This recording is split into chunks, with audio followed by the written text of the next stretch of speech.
Et si? Et si vous aviez assisté à cette une pour ceux et celles qui ont vécu dans les années 80?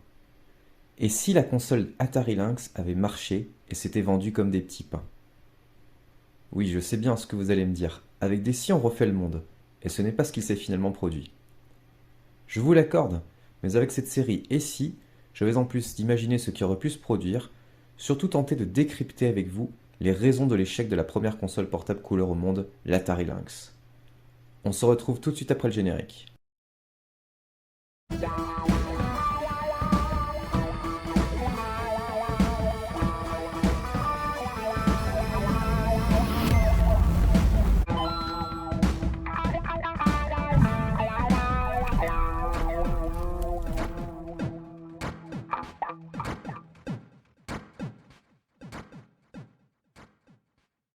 Petit rappel historique. La société Epix, anciennement Automated Simulations, a été fondée par Jim Connelly et John Freeman, à qui l'on doit Starfleet Orion en 1978, qui est considéré comme le premier wargame de science-fiction au monde. Il s'agissait d'un jeu spatial au tour par tour. Sa suite Invasion Orion permettra cette fois en plus de jouer contre l'IA et même de créer des scénarios de parties. Peu de temps après, en 1979, ils concrétisent leur passion des jeux de rôle Donjons et Dragons en réalisant Temple of Apshai, également un des premiers jeux de rôle avec graphisme sur micro-ordinateur. Puis les jeux d'aventure sont délaissés au profit de jeux d'action, et les deux fondateurs quittent le navire. L'un des deux fondateurs, John Freeman, fonde une autre société, Freefall Associates, avec son épouse Anne Westfall qui avait intégré Automated Simulations. Le jeu Mission Impossible est un véritable hit du studio, avec du son et notamment une voix synthétique. Un partenariat avec US Gold pour la distribution permettra d'assurer les beaux jours d'Epix, et ce n'est pas fini. En effet, des jeux cultes comme Summer Games, qui se vend à plus d'1 million d'exemplaires, et California Games, pour ne citer que, continuent de faire le succès de la firme qui emploie jusqu'à 200 personnes et décide d'investir dans le hardware, a donc comme projet de lancer une console de jeux portable baptisée la Handy. On doit sa création à deux anciens ingénieurs d'Amiga, Dave Needle et R.J. Mikal. Ce dernier est un inventeur et designer incroyable. Il a aussi contribué à la console 3DO et a notamment supervisé certains titres de la Lynx, dont Blue Lightning, un jeu dans le style d'Afterburner que j'évoquerai ultérieurement. Pour l'anecdote, c'est après une banale discussion autour d'un café à Venice Beach entre ces deux talents et leur ancien boss de chez Amiga, David Shannon Morse, que ce dernier leur explique que son fils lui a demandé s'il était possible de créer un petit ordinateur qui pourrait s'emporter partout. C'est ainsi que le projet Handy naquit. C'est malheureusement déjà le début des ennuis financiers pour la société, qui se disperse dans différents projets comme les jeux VCR, le Joystick 500XJ, et de même le marché du C64 commençait à décliner et ne leur apportait plus suffisamment de revenus. La société se tourne alors vers Nintendo mais réalise que cette dernière va lancer sa Game Boy et n'est donc aucunement intéressée par leur portable. Le directeur de la société, David Morse, contacte alors Atari qui leur propose un contrat, reprend et améliore certains aspects de la console en la rebaptisant également Lynx. C'était pour Atari un moyen de revenir sur les devants de la scène en proposant un produit technologiquement supérieur. Voici des photos du prototype dévoilé par R.J. Mikal lors d'une convention pour les 30 ans d'Amiga. Comme vous pouvez voir, Atari l'a ensuite modifié puisque le stick directionnel a été remplacé par une croix directionnelle plus classique. Voici l'extrait d'une chaîne de télé présentant le CES 1989 de Las Vegas. Lynx, the next wave in portable handheld video games. It's nearly twice as expensive as Nintendo's Game Boy, but the Lynx has full-color graphics and 4-channel sound. This is Herb Weisbaum reporting. J'ai découvert certains faits intéressants. Tout d'abord, le nom Lynx ne fait pas référence à l'animal, le lynx, mais uniquement au système de communication que le Comlynx pour communiquer plusieurs consoles entre elles. Autre chose, le nom de la console devait initialement être Atari Portable Entertainment System, mais l'acronyme était APES, qui veut dire singe, donc le nom évidemment a été complètement changé. Plusieurs d'autres noms ont été envisagés, Epix Handy, Nuclear Toaster, c'est assez bizarre pour ce dernier, mais pourquoi pas. Il faut savoir qu'Atari avait eu comme projet l'Atari 2200, dont je vous montre des croquis de conception issus du site atarimuseum.com. Il devait s'agir d'une base d'Atari 2600 avec écran intégré. Atari va cependant pousser le vice jusqu'à imposer à Epix de corriger les bugs dans un délai de 60 jours, mais en leur donnant au dernier moment les jeux à corriger. Et donc, comme Epix n'arrivait pas à respecter les termes du contrat, Atari retenait les sommes dues. Cela aboutira à la faillite d'Epix et le rachat par Atari des droits des jeux. Mais si l'on peut appeler ça une justice, Atari fera également faillite quelques années plus tard et la société Epix sera rachetée par Hasbro, puis par Infogrames. System 3 rachètera ensuite les droits pour ressortir des jeux comme Mission Impossible ou California Games sur PSP, DS et Wii. Chuck Somerville, développeur pour Epix, notamment du jeu Chips Challenge, déclara que la société n'a jamais compris la raison de son succès passé et s'est engouffrée dans de mauvaises et multiples directions qui malheureusement échouèrent toutes. Une bien triste fin, qui fut aussi confirmée par R.J. Mikal, qui était vraiment amer sur la tournure des événements. Dans une interview donnée à Retro Game Master, l'ancien créateur reproche à Epyx d'avoir dispersé ses maigres finances dans des projets obsolètes et d'avoir dû vendre leur bébé, la Andy, à Atari. Les deux hommes, Dave Needle et R.J. Mikal, quittèrent la société suite à cela. Il dira également que Sega les a copiés avec sa Game Gear des mêmes pilotes d'affichage au nombre exact de vis. Je citerai pour terminer cette partie une déclaration de Dave Needle il y a quelques années, que je vous traduis. Je suis très fier de la console Lynx, j'ai toujours été fier de cette console et je le serai toujours. C'est une vraie fierté que personne n'ait rien créé de mieux pendant 12 ans. Tout ce dont la machine avait besoin était un prix faible et une énorme bibliothèque de jeux. Mais je place la responsabilité de ces deux éléments entre les mains d'Atari. Atari laissera tomber la console en 1993 et même si des éditeurs tiers proposeront des jeux, l'arrêt de la production sera décidé en 1995 pour se focaliser sur un autre échec, la Jaguar. Cela laissera le champ libre à Nintendo et sa Game Boy qui capitalisera sur le succès de Pokémon et ne sera jamais inquiété, alors que Sega arrêtera aussi la production de sa Game Gear en 1996, soit juste une petite année plus tard. Quelques mots sur les spécificités techniques de la machine. La console dispose d'un écran 3,5 pouces pour une résolution atypique de 160 x 102.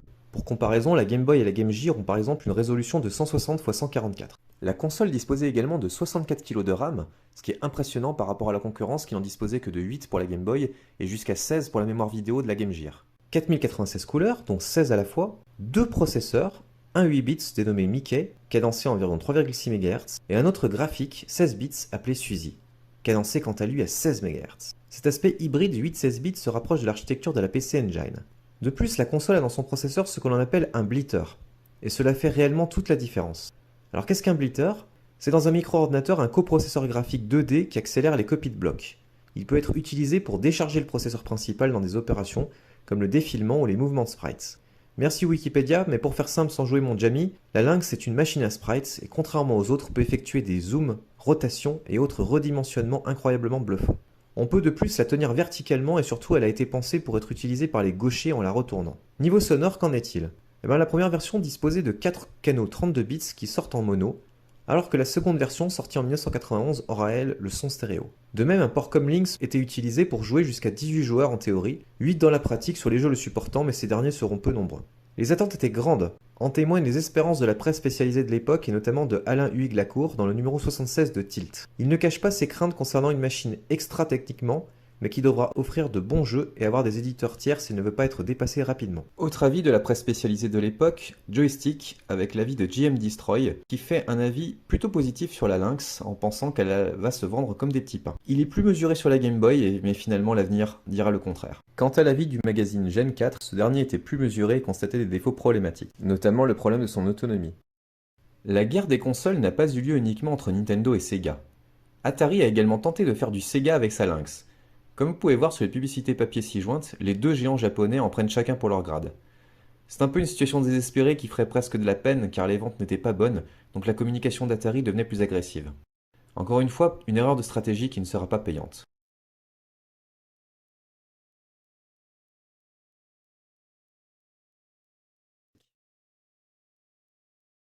Je vous montre ensuite des publicités télévision en France ainsi qu'aux USA. So you want another reason to buy an Atari Lynx? 16-bit action, sports, great sports. You got NFL football, hockey, basketball, baseball heroes. Now Lynx is just $79.99. Lynx has hot arcade hits, Toki, Steel Talons. We've even got pinball jams, 2 great big pinball machines jammed into one incredible cart. Hey, for a limited time, Lynx is only $79.99. Over 4,000 colors on the largest portable video screen available.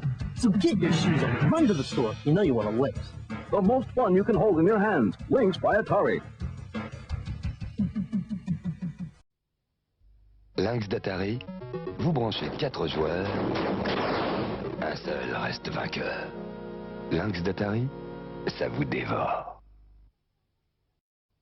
Lynx d'Atari, enclenchez le turbo et doublez la vitesse illico. Lynx d'Atari, ça vous dévore. Lynx d'Atari, un son tellement canon qu'on s'y croirait. Lynx d'Atari, ça vous dévore. Ready for a new color handheld game? Yes! Look out for the Lynx, the color screen Lynx, plus a sun visor, special Lynx carry case, and Shadow of the Beast, $99.95 from these leading stores. Cool! Merci Claire, mais je m'en charge. Alors comment expliquer l'échec de la Lynx? Tout d'abord, sa première itération était volumineuse, et plus transportable que portable. Vous ajoutez à cela une autonomie de 4 heures à peine pour 6 piles, un catalogue de jeux famélique du moins au démarrage, et des jeux sortant de toute façon à un rythme très lent, et surtout peu d'éditeurs tiers. Cela fera énormément la différence vis-à-vis de la concurrence. De même, Nintendo avait noué des contrats d'exclusivité interdisant aux autres sociétés de travailler pour la concurrence. Atari avait de toute façon mauvaise presse depuis des années, et donc en plus du prix élevé par rapport à la Game Boy, les développeurs étaient peu motivés pour travailler sur la Lynx. Sa sortie française a été tardive, j'ai trouvé des mentions sur Tilt de sortie en avril 90, alors que le marché US l'avait depuis le mois d'octobre 1989. Vous me direz, il y avait également une grosse différence entre les sorties US et européennes pour la Game Boy. La console ne disposait pas de système de sauvegarde dans ses cartouches. Mais what, ça me semble impensable alors que la Game Boy le permettait. Et même la Game Gear sur un des rares jeux de rôle Defenders of Oasis. Et la V2 en plus d'un son stéréo permettra seulement de pouvoir éteindre son écran durant une pause afin d'économiser les piles. Donc peu d'avancées par rapport à la première version, si ce n'est une meilleure prise en main, une meilleure ergonomie et un look quand même plus sympathique. Et surtout, c'était une console vraiment portable là, pour ainsi dire. Les jeux quant à eux étaient limités la plupart du temps aux jeux d'arcade. Il n'y avait pas trop de RPG. De même, la sortie de la Game Gear en 1991 sonnera le glas de ce monopole de seule console portable couleur au monde. Richard Hilton, responsable de la communication entre Atari Japan et Atari US de 1984 à 1991, précisera que la distribution de la Lynx au Japon fut chaotique. Sega effectuera même un chantage auprès des magasins pour empêcher la mise en rayon de la console portable d'Atari. Il précisera également à JP Garin, qui possède le prototype de la Lynx et est un véritable passionné, d'ailleurs je vous invite à aller voir sa chaîne YouTube Zone Lynx, que malgré des financements supplémentaires afin d'augmenter la production et le réseau de distribution, les ventes ne décollèrent jamais, et la sortie de la portable de NEC quelques mois seulement après la Lynx signait notre arrêt de mort définitif, à tel point que la Lynx 2 ne fut même pas distribuée officiellement par Atari Japan, mais directement par Atari US. Voici le prototype qui est visiblement à un stade encore plus ancien que le précédent, mais qui a marché au moins une fois depuis sa redécouverte. Je pense que ce qui a manqué à la Lynx, c'est de sortir directement une V2, mais encore si elle avait marché, on aurait pu faire le parallèle avec la Game Boy Pocket ou la DS Lite peu récemment. Niveau prix également. J'en parlais tout à l'heure, mais le démarrage se situe aux alentours de 180 $. Le prix baissera ensuite drastiquement à 120 puis 99 $, mais encore trop cher par rapport à une Game Boy, à 89 $ à sa sortie et 590 francs chez nous. En France, on trouvera la Lynx au lancement à 1790 francs, quasiment le prix d'une console de salon. Puis elle baissera à 1490 francs. En novembre 91, les prix Micromania que l'on peut trouver dans les magazines comme Joystick indiquent 990 francs pour la Game Gear, avec Columns et la sacoche Micromania, 790 francs pour la Lynx sans jeu, 590 pour la Game Boy avec un jeu comme Super Mario Land, F1 Race ou Tetris. Tout fut surtout, mais pas que, une histoire de mauvais timing. La Game Boy était sortie en avril au Japon et durant l'été aux USA. Et le pire dans tout cela, c'est que la console avait été imaginée en 1986, dans le café dont je vous ai parlé au début de cette vidéo. Imaginez si elle était sortie des années avant l'arrivée de la Game Boy. Imaginez un système seller comme Pokémon sur Lynx avec possibilité de connecter jusqu'à 8 joueurs, voire même plus. C'est le moment de rêver. Aurait-ce été la fin de Nintendo ou de Sega sur le marché des portables ? Ou Sega aurait-il quand même tiré son épingle du jeu? Nintendo aurait-il finalement choisi Sony comme partenaire? Nous ne le saurons jamais. Mais nous pouvons juste nous dire que cela tient vraiment à peu de choses et qu'il est regrettable que la Lynx n'ait pas pu prouver plus et plus longtemps. Heureusement, la communauté Homebrew est très développée et je vous indique le site des jeux qui ont été réalisés par des fans. Vous pouvez y jouer sur votre navigateur. La console à cartouche Neo Retro Evercade a même sorti en boîte 2 compilations de jeux Lynx. Et justement, on en parle des jeux Lynx qui valent le détour. Développer sur un Lynx c'était un budget puisqu'un kit de développement coûtait environ 5000 $. Il s'agissait en fait d'un Amiga avec 3 Megadrams. C'est un peu cocasse de savoir que Atari utilisait un kit de développement Amiga pour réaliser ses jeux. Mais en même temps, ça pouvait se comprendre puisque les créateurs de la Lynx étaient d'anciens Amiga. J'ai choisi de vous en présenter quelques-uns rapidement, mais ma liste de jeux est subjective et évidemment très courte par rapport à toutes les pépites qui existent sur Lynx. Tout d'abord un jeu original et à la réalisation travaillée, Gordo 106.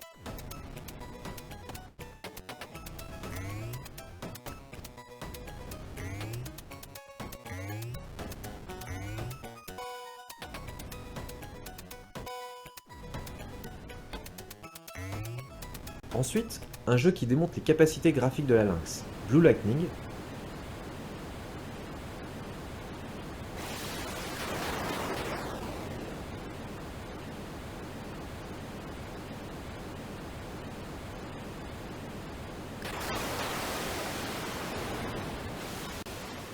Un jeu unique à l'histoire fantastique dans l'ambiance point and click, Dracula the Undead.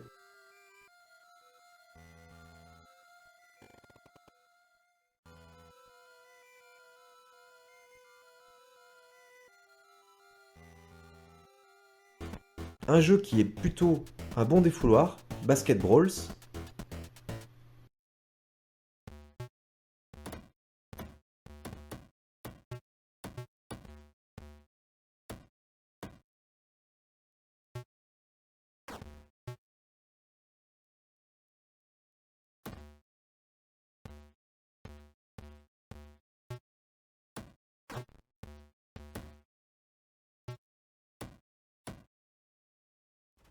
et d'autres jeux qui en mettent encore plein la vue, comme Warbirds par exemple.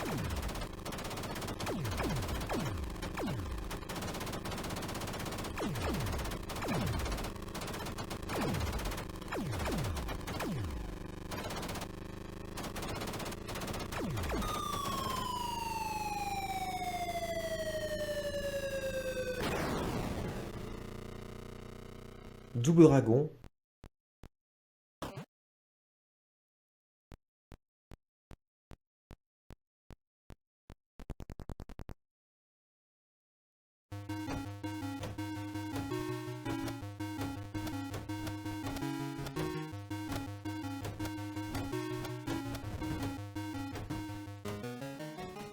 Fat Bobby.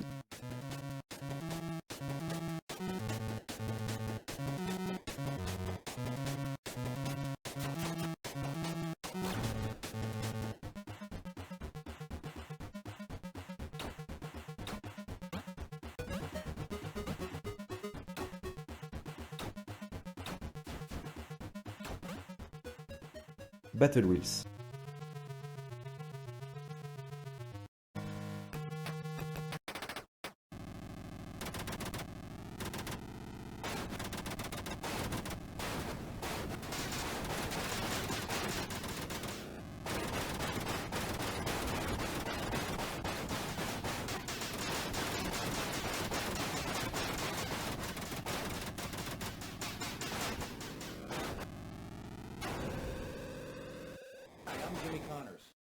Jimmy Connor Tennis. Mention spéciale à ce jeu pour les voix digits qui sont impressionnantes. On peut saluer vraiment la qualité sonore de l'Atari Lynx. Let's play tennis.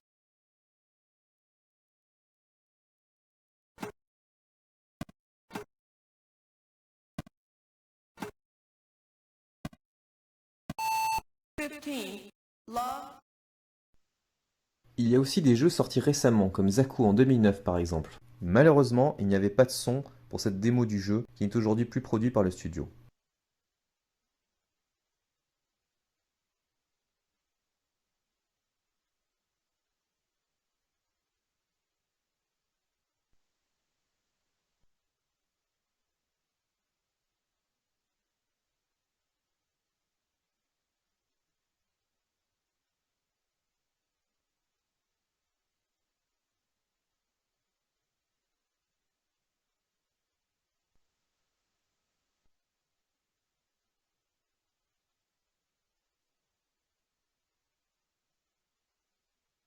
Heureusement, l'histoire de la Lynx n'est pas encore achevée. Tant qu'il y aura des gens passionnés pour créer des jeux dessus, tant qu'il y aura des rétro-archéologues en herbe pour dénicher des vieux prototypes ou autres jeux inachevés, la Lynx continuera de vivre dans nos cœurs. Par cette vidéo, je voulais rendre hommage à cette console qui n'a pas pu montrer à l'époque toutes ses capacités alors qu'elle en avait pleinement les moyens. C'est vraiment regrettable, mais heureusement aujourd'hui on continue de découvrir des prototypes et récemment le jeu Rolling Thunder. J'espère qu'on en apprendra plus dans les mois à venir. Quoi qu'il en soit, d'ici là mes geeks, je vous remercie d'avoir suivi cette vidéo.